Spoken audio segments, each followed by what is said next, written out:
This is Michael. This is Pablo. It's eTrend, giving our commerce and digital marketing insights, news, and updates for what's actually working in today's landscape. Today, we're going to talk about e-commerce and COVID-19. What's going on, Pablo? Not much. What we're actually going to talk about is the customer experience in e-commerce during the COVID-19 era, I guess you could call it. Challenging times for sure for a lot of businesses. Very challenging. So I'll start off with saying that, the customer experience is something you would hear maybe as a buzzword, but it truly does set apart certain businesses. Obviously, the one we can think of the most is Amazon, but then you have companies like Chewy, which have made their name on the customer experience journey. Now, what's been really challenging during this time, at least in my current experience, is how to best service clients during an environment that is, for obvious reasons, extremely challenging when it comes to supply chain and customer service. What are your thoughts? Yeah, I think that obviously Amazon is the behemoth elephant. I don't think it's fair, or I don't want to say right. I don't think it's fair to compare any business to Amazon for a couple reasons. Amazon has a completely different infrastructure.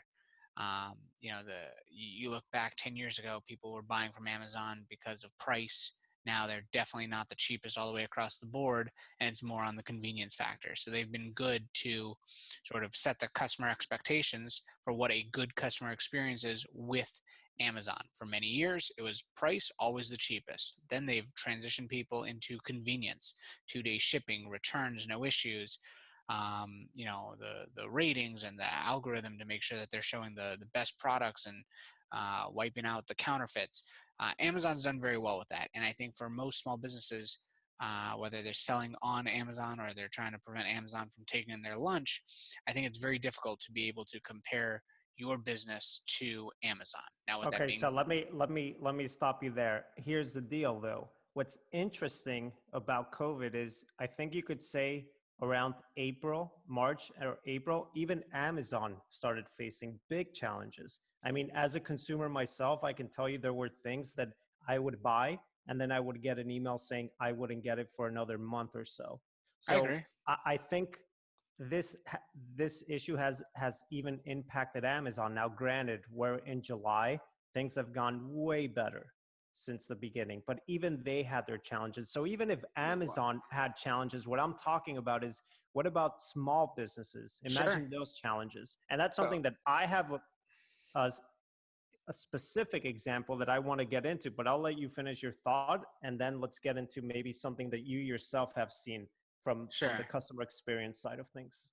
So I think Amazon, I mean, they certainly took a social standpoint to stop taking in non-essential items, so all of their resources could be used to ship out as many essential items to customers without leaving their house. Obviously, it's a business decision, but they could have continued to take it in, but they didn't have the resources compared to the amount of orders that went up. Obviously, as people are, not going to stores and had limited access, and restaurants were closing, and everything else, it was much more difficult to get supplies. So they certainly prioritized their warehouses, where if you're selling computer chairs or other items like that, fine, there could be a little wait because there wasn't a necessity for that.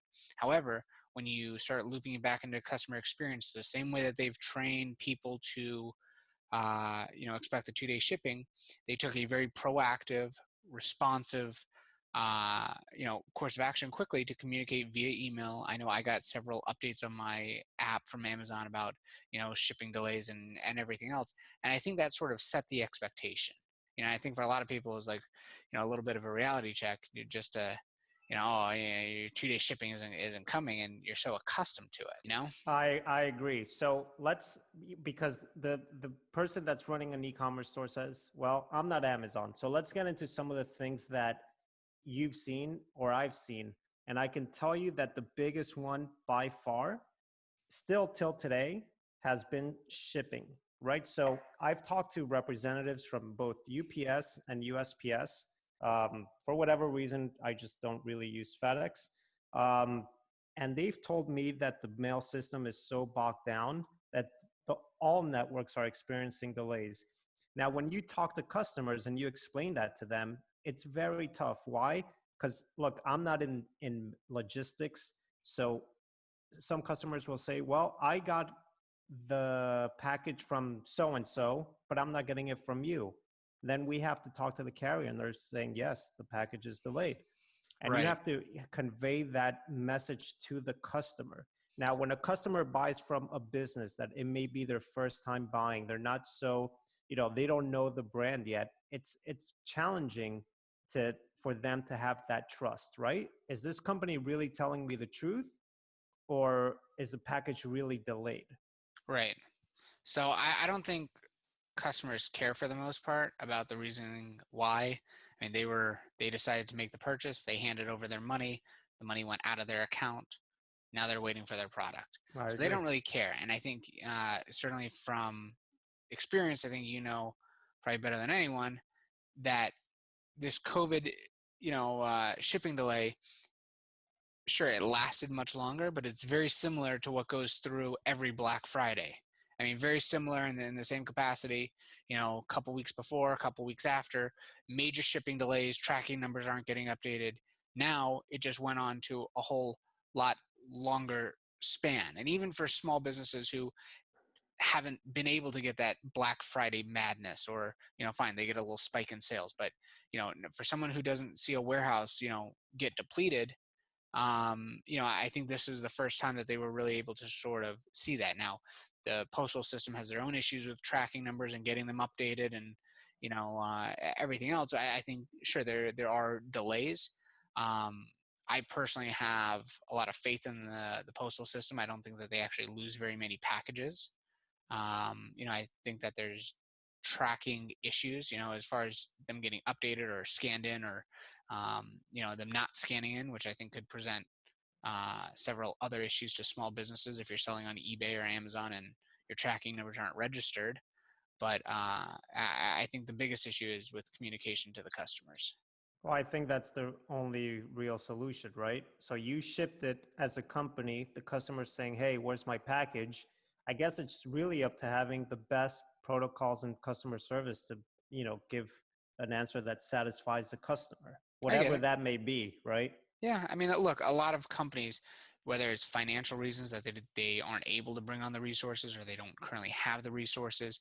Obviously, with COVID, with a lot of the uh, lower paying jobs, it's much more difficult to fill with the between unemployment and stimulus checks and everything of that nature. Just being able to get the help to service the customers while still trying to maintain your marketing and continue to push forward and to run a business, it can certainly be a very huge undertaking. Now, there's some systems that are very easy to put in place, like I mean, I guess at this point it doesn't really matter, but SMS notifications for updates, super easy, very inexpensive. Email marketing, super easy, relatively inexpensive. Even just like a notification on the website before someone purchases to let them know that I mean, everyone at this point knows that, you could have shipping delays, but for people who are not very proactive, I was looking forward towards the future in the event something like this happens again, or even to take these lessons until, to be able to apply it for holiday season, which is, just around the corner.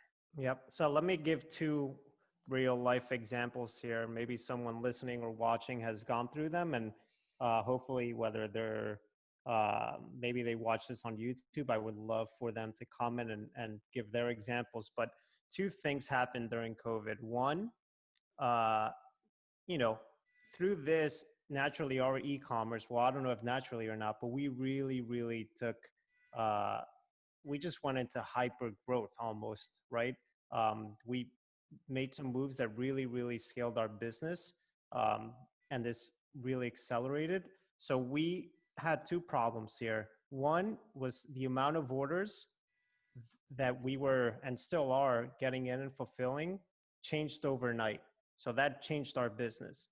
And the second one was the customer service that went along with it, right? More orders, more customers, more service and support is needed. So one of the steps that I took, and I think it helped a lot because I see the open rate, was set up a flow. We use Klaviyo, that as soon as the customer placed an order, they get a probably an email within a minute telling them the challenges that we're going through as a business and to just be patient and that we're going to get to everyone. So it states the fact that, we have so many emails and we weren't ready for that support, that we asked them, that everyone's email will get answered, just to give us a little bit more time as we get through this. And the second one was letting them know about the delays in mail as well. So it's more about just, when I think about the customer experience, while we're not going to be the perfect company and solve all the problems overnight because things happen quickly, I think you just take a proactive approach, right? Like, what can I do to at least be proactive with the customer in an honest way and tell them what's going on? And hopefully they'll understand and have some patience while we as a company get better with our process as we grow. Right. It's certainly challenging, especially for first-time purchasers where this is their first experience with the company. You really have the opportunity to either, I don't want to say make it or break it, but to be able to set the tone of how you handle challenges, which I think can also say a lot about a business when a customer has a problem. Now, you and I have spoken about how your business is taken off with this whole, COVID. You guys did something very interesting where you were able to add on a product that instantly took off, um, which is completely separate from the normal catalog. And I guess I think obviously you need time, whether it's quarters, 1 or 2 quarters, to see how uh, retention of customers and lifetime value plays out.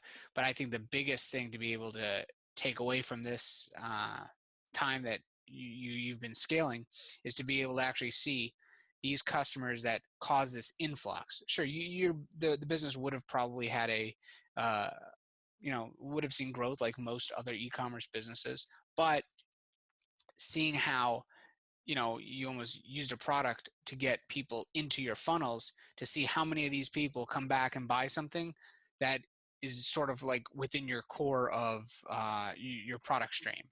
And I think you look back in whatever 6 months, I think that'll be a really good determination to figure out, if that was the right move for the business in the long run.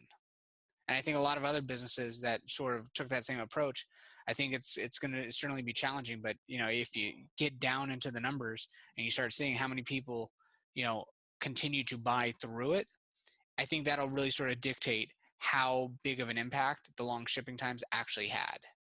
And same for the customer service issues. Yeah. You know, Oh, for sure. In a sense, this also gets us ready for, again, I think more so than what we did during the time of adding a product that really did scale sales, that product today just kind of, we're back at our normal levels of what sells, like through our best sellers and whatnot. But it's just, we're pouring so much more money into marketing. There's just so much more opportunity as, e-commerce is the focus for the consumer. Sure. So I mean, I saw I'm things. actually curious to know what e-commerce businesses are out there that have a real presence and haven't seen growth through this, Right. to be honest. I mean, do you So think there's anyone that hasn't seen growth that actually runs an e-commerce business with a real presence? So I would assume most actual businesses have seen growth. I think the question is about profitability. And I think Well, that's that's a whole another. Now we're getting into something way different. That should be another show. 100%. But for many businesses, if you needed the cash or you're cash strapped, it's a very difficult decision to say, okay, no, I'm going to pass on this, looking for the long run, especially in March and April when it was so uncertain what was going to come. But, taking on that growth for a lot of businesses is probably going to have, I think we'll see come holiday season and, January, February, I think it's probably going to end up crushing a lot of them. Well, You know, I think what you're talking about is actually super interesting and really ties back to the customer experience discussion. right. That you're saying that a company can invest in growth while disregarding actually with its core business the customer experience that actually leads to, some may say, more growth or better growth. Is that kind of what you're getting at? Kind of. I think the younger brands and people that are bootstrapped or in startup mode, I think a lot of them will have seen significant.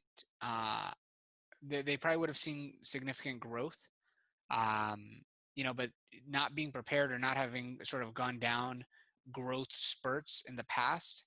I think cost of customer acquisition could have gone through the roof for some of these businesses, making it not profitable. I think they might not have had the infrastructure to handle whether it's the customer service or the shipping or just the business operations.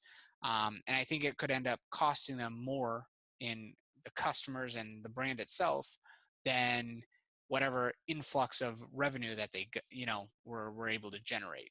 I agree. You Well, I know, think, again, to tie it all back to the customer experience, I think, needless to say, it's while there's a lot of growth in this industry as a whole, right, in e-commerce, that comes at a cost.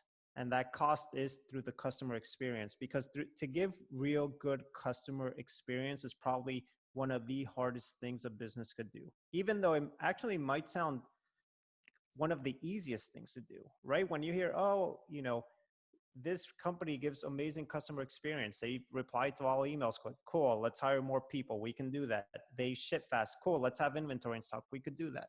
It's actually really, really challenging. There's a lot that goes into providing great customer experience. And that's why most businesses honestly that's not what they're known for, because it's very, very challenging. And as we wrap this up, I think that's what one of the things that I've seen through this process. It's, wow, like, you can really grow, but that part, you better not drop the ball on the experience side of it. That's just as important as anything else. right. Well, look, you scaled your content, and I think even while people are waiting for their shipments or whatever, being proactive with content, I mean, there's other ways to make up for not being able to deliver the product as quick as it could have been.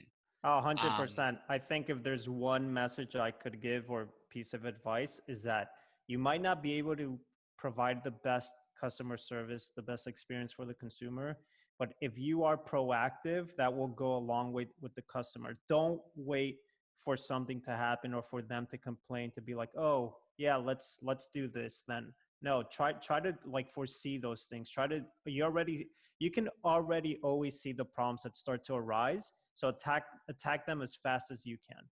right. I mean, if you think about it, it's in many ways what's happened. It's very similar to anyone who's ever been, for anyone who's ever worked inside of a restaurant or any hospitality job. Just because you have a nice site or a good product, at the end of the day, it's the customer that's going to decide what that experience is like. I mean, how many times have you heard about people, great restaurants, good vibe, good food, but then they don't like it? Sometimes you just can't make everyone happy.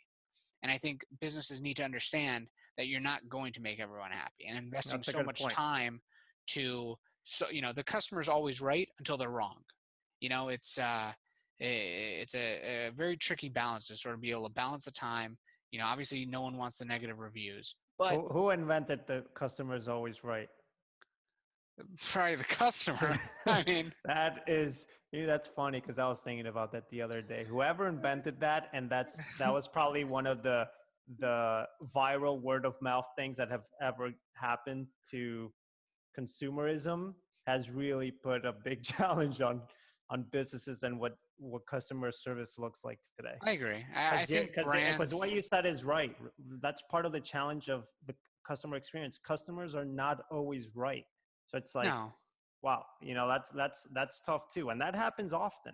but That happens often. it is the brand's responsibility and the company's responsibility to sort of set the right expectations. Now, if you're a manufacturer, it's a lot easier for you to set the right tone and the right expectations. If you're a third party retailer, it makes it much more difficult because you're relying on shipping partners, you're relying on the manufacturer to produce the goods if it's some sort of drop ship business or something of the sort. um, but certainly the customer experience, I think, just keeping people up to date. If someone has to reach out to find out where their package is, I think, it's going to be very challenging to turn that into a positive experience. Someone wants to know where's So my I think, stuff. again, let's say, that happens a lot now. Where's my package? If you're shipping thousands of packages a week, you are going to get people naturally that say, where's my package? So what do you think is the best way to tackle that proactively? I would do a combination of email and text messaging. I mean, just proactive alerts. You can set it up on a automated schedule campaign. Any platforms you would recommend for people? I mean, Twilio is probably the best out there. It does take a little bit of development work. You can probably get someone on Upwork to program it out for you. Um, if you don't already have an in-house developer, but at least you can say, okay, until the thing's marked shipped, or you can integrate it into UPS or USPS or FedEx. And once something gets marked delivered, you can stop sending them the updates. Or, I mean, you can just send anyone who made if you know that it's taking about 14 days, you can just send out a generic message to people saying, we know shipping's taking a little longer. If it's been more than 14 days, please give us a call. That way they can respond. They don't have to respond, but at least it's I something. like the 14-day rule. Yeah, I mean, typically I think that's what most people are saying. Yeah, for sure. All right, Mike, good All right. stuff. Good discussion. I know this is an ongoing discussion as we, lots of businesses are still going through challenging times. This is far from over. Hopefully, hopefully not. Hopefully it's over soon. But Right. I think consumer behavior and business behavior probably changed. At least some of it is here to stay, right? So companies constantly, as all of us have been in the industry for years, know this is ever changing all the time, right? So this is just another part of that continuous change. Yeah, we'll certainly, maybe we'll definitely do an episode in a few months, and I'd love to take a deep dive into analytics and actually see how customer behavior came out of COVID-19. See Cool. if these repeat purchasers changed, if average order value changed. I think those are the metrics that people really need to be looking at to see, you know, to take actually meaningful lessons. Was this a good decision or was it not? But either way, you take some learning out of it, and at least you know what to do or what not to do next time. All right, Mike. All right, Pablo. Until Till next next time. time.